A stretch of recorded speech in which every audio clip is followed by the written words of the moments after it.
nga dañoo nangu ndaw ñi ndaw saar bi di ngay wax yeewu la nañu yeewu nag comme yow nag yow daal nee nga dañoo nangu bu ñu yeewu woon yooyu yëpp mën na bañ a ñàkk. parce mais que sérieux bu ñu amee sérieusement information yi war a am yëpp. ah mais oui. yooyu ñu dund faut que ça cesse. mën na bañ a ñàkk. mais dinañ dugg nag Cheikh Tidiane Kandé suñu émission bi passé dañu wax ci université xale yi li ñu doon dund depuis lundi ba tey ba démb ñu ngi doon continuer di xeex di wéy di xeex seen xeex boobu ñuy xeex mooy seen 14 mois bourse yi mais dañ ci gis nag ay arrestation ak ay blessés yu grave. waaw nañ leen bàyyi ñu ñibbi ci seen kër yi nañ leen bàyyi ginnaaw man li ma wax. maintenant il faut vraiment s'adresser au président Bassirou Diomaye Faye. d'accord gis nga dëkk bii. laat lu mu am ci problème benn nit a ko waral benn nit kese mooy Bassirou Diomaye Diakhar Faye. Sonko nag dañ koy tooñ de. lu baree bari dañ koy tooñ.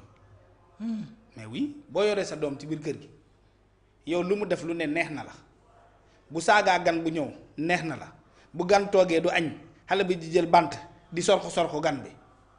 xaw ma ndax dëgg la ma loxoom yemul ci ndab li. fu ne lay laal xale bi mag bu ne lay jàpp noppam di xëcc. di jël baaramam di ko dugal ci bakkenu gan bi. nga bàyyi ko yi nga seetaan ko kan moo yàq kër gi. borom kër gi yow yaay borom kër gi. Ousmane Sonko dafa yor bantam ku mu neex mu ruuxoo ko. Bassirou Diomaye Faye waxul. université di takk ay étudiants di reyante gis naa ci kenn koo xam ne tuunam bii ni ñàkk na ko. tuñ bi mais dafa dagg ba nga gis bëñ bi. gis naa ci benn xale boo xam ne blessure am mais tànk bi ba ngay seen yax bi. ci biir université. yow président de la république. gardien de la nation responsabilité sur tout le monde. nga toog di gis vidéo yooyu. communiqué woo ci.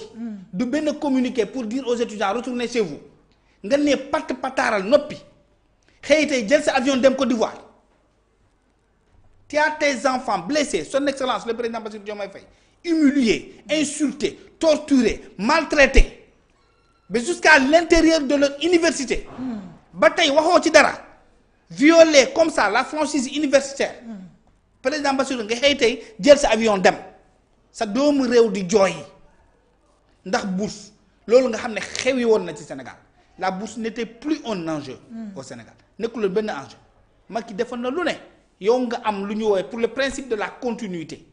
nga continuer bàyyi benn premier ministre di pourrir la situation des universités pour des velléités qu'il a eu contre Abdourahmane Diouf est-ce que xam nga ne lii yëpp mu ngi tàmbalee ci Abdourahmane Diouf. ah bon ah mais oui. Abdourahmane bu mu nekkee premier ministre ci la lii yëpp commencé. bu mu nekkee ministre il a fait des efforts pour que ça marche mais Ousmane Sonko peut-être a fait des efforts pour que ça ne marche pas parce que bëggu ko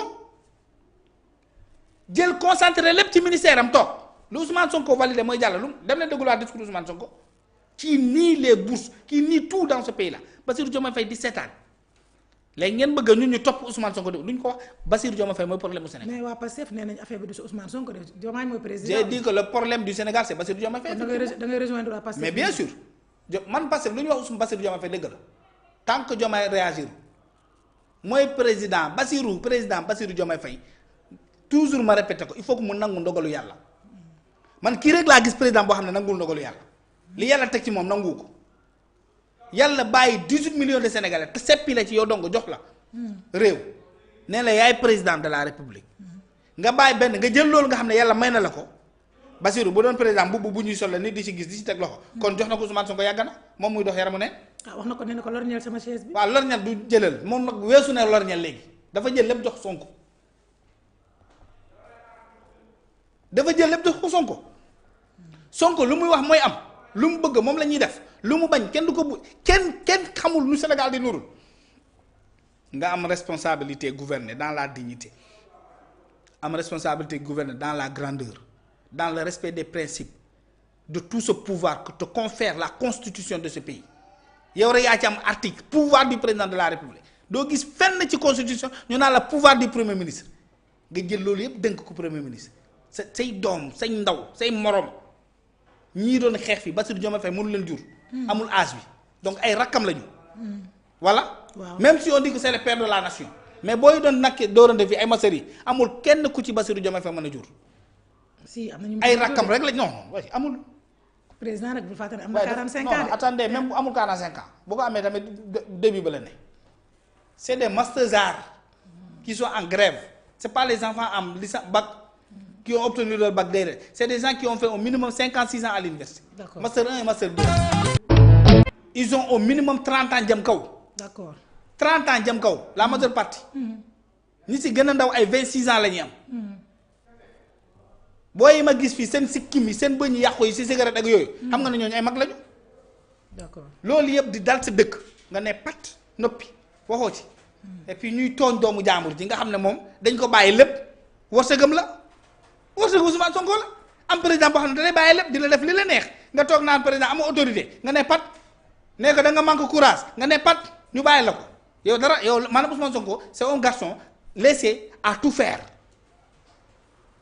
kon ce qui est arrivé à l'université c'est Bassirou Diomaye Faye le responsable bàyyi leen di tooñ Ousmane Sonko chaque jour Diomaye la moo war a taper sur la table qu'on restaure l'État que nous sommes en train de perdre c'est ça la vérité Sénégal ñu delloo ko fu ñu ko jëlee woon ñoom fu ñu ko fekkoon ñu delloo ko fa bu ñu mënul yokk dara nañu ñu bàyyi Sénégal bi nga xam ne Macky Sall moom la fi yoroon. ñu maintenir le cap. ñu maintenir le cap maintenir le cap ça peut être difficile mais bul yàq dara. buñ la dénkee alal boo xam ne moomoo ko dañ la ko dénk mais bu ci yàq dara lii may dëgg c'est ce que nous sommes en train de traverser dans ce pays là un gouvernement qui n'a aucune pitié pour ses apprenants kii mais ak lu ñu gaañ ci étudiant lu mu toll. ay policiers mais amul benn communication boo xam ne jóge na président de la république mais su ma nekkoon Bassirou Diomaye Faye xam nga la laay def. looy def damay taal sama oto dem université.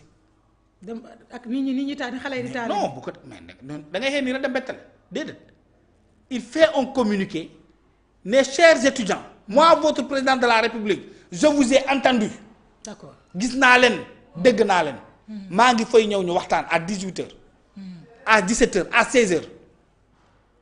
sécurité la ñuy wax mu mobiliser ñooñu doon wër ci ginnaawam bu ñu solee toon ni dugg université kan moo ko mënal dara. kenn marché boobu mu defoon bay étiré wu.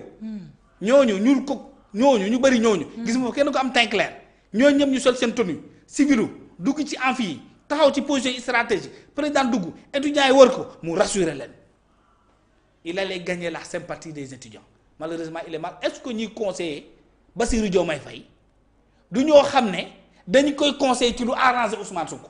mën na nekk ah non mais na xoolaat ñu koy conseiller parce que lii bu ñu ko mënul wax président c'est catastrophique.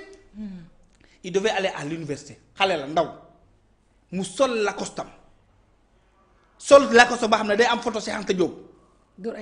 dóor ay traininam dem université yëg ci kaw oto bi jël micro mooy haut-parleur yooyu. jarul baafu haut-parleur yooyu lay tee ne les étudiants allez-y retournez dans vos amphis. je vous ai entendu cette question sera réglée.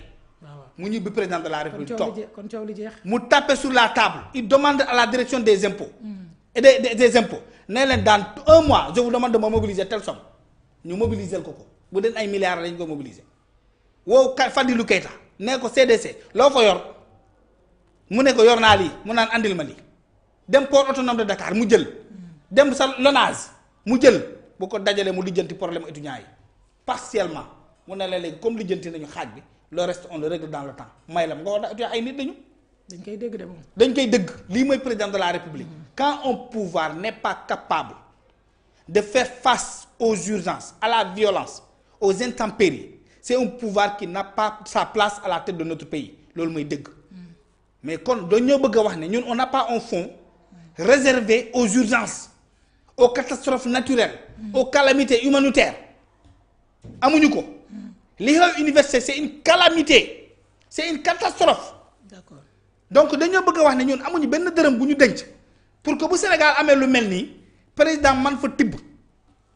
loolu moo maanaam caisse boo xam ne elle est destinée à ça te ça existe dans l'État. pour décanter les choses. dafa am caisse boo xam ne dañ koy denc pour que bu Sénégal amee lu ko bett nga mën a tibb foofu bu ñu attaqué woon militairement. mais fonds secret yi président mais loolu maa ngi ñëw si fonds ñëwaguma loolu su ma yooyu pour président la.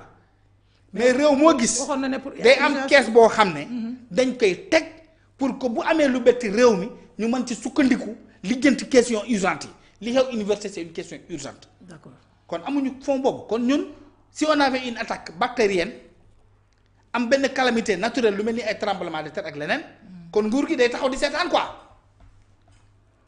amul fenn fu ñuy mën a fekk xaalis jël ko fa lijjanti des questions urgentes lu mel nii lii xew université guerre. presque moom la ñu vivre à l'université. xale gis nañ leen ñuy entraînement mais guerre la waaw. pour la première fois nga gis étudiant à visage découvert naan filmer ma 30 secondes. ak ay jigéen. ragaluma du ñu reculer su ma jógee fii ci hôpital bi damay dem xeexi. jaral nañu dee. quelle détermination. Le président ta jeunesse te défie en public pour une bourse mon Dieu des pécunes weccit bourse weccit la ci lu président di am ci lu ministre di am DG di ko am PCA di ko am lu étudiant bi di laajte mënul jënd dàll bu baax c'est 20 000 si tu veux une bonne paire de chaussures tu mets les 50 000. 50 000 bu dee da nga bëgg dàll peeru dàll laa wax wala nag yi chinois yi di jaay fi Colobane peeru dàll bu baax original avec une marque tu ne mets pas 50 000 tu ne les as pas. ñoom ils ont porté des chaussures qui coûtent des millions. am naa benn paire bu weex boo xam ne laaj la lu muy jar ñoom ñëpp ko yor paire bu weex boobu noonu El Malick da ci yor président de la République yor ci paire bi Ousmane Sonko yor ci paire bi demal xool prix bi million la jëm kaw yéen ngeen di sol loolu di tukki ci jet privé tukki ci avion de commandement tu as toute la richesse toute la commodité de l'État. Tu n'as pas renoncé à tes fonds secrets. Président de la République, on parle de 80 milliards jëm kaw. Primature Madiambal nee na 9 milliards. El Malick nee nañu weer wu nekk dañ koy jox 50 millions. loolu la gars yi wax bu bokkul ak salaire am bu bokkul ak yeneen privilèges en tant que premier ak ñeenti oto xaw ma ñaata oto yi mu yor amul kenn ku renoncé ci privilèges yooyu say ndaw yi réew ñi la xeexal say ndaw ñëw ri lay xeexal nga xëy rek bàyyi leen ñuy xeex ak police. Ta police nationale qui se retourne contre sa propre population. Mais quelle population mooy ñi nga xam ne ci la ñu yaakaar pour am ay Bassirou Diomaye Faye yeneen ci yeneen i jamono. ay Ousmane Sonko ay ñoom Madiambal Diagne. am ci ñoom Bougane Gueye Dany des investisseurs des gens qui réussissent ay ministre Abdourahmane Diouf. ay ñeneen fu ñu leen di tabaxee loolu nga xam ne foofu lañ koy defaree foofu lañ koy moññee defar ko ba mu normal. nga dem foofu di ko détruire président waxul benn mot nga xëy tukki génn ci réew mi. te benn solution apporté wu ko ci crise universitaire bi. on me dit que c'est le président de l'Assemblée nationale qui a reçu les étudiants. waaw président assemblée lu mu mën. ba pare dig leen ne leen. ministre tutelle bi dina ñëw. manul dara du ci sotti ñu naan way premier ministre on a parlé avec le premier ministre en visioconférence. premier ministre boo xam ne mu ngi ci biir Sénégal fi toog Ousmane lu mu ragal kañ la Ousmane Sonko nekk tapet bay wax ak ay ndawam par visioconférence lu changé ci diggante bi li may wax Bassirou Diagne lii xew université. lii xew université boo ko négligé. waaw di nga xam ne am na ñu nekk sa kaw déggoo ma de Bassirou laay wax. loo koy wax lii xew université nii bu ci jugul. waaw bu ci jugul dina am lu ko bett moom parce que ça ne peut pas être gratuit comme ça c'est trop simple.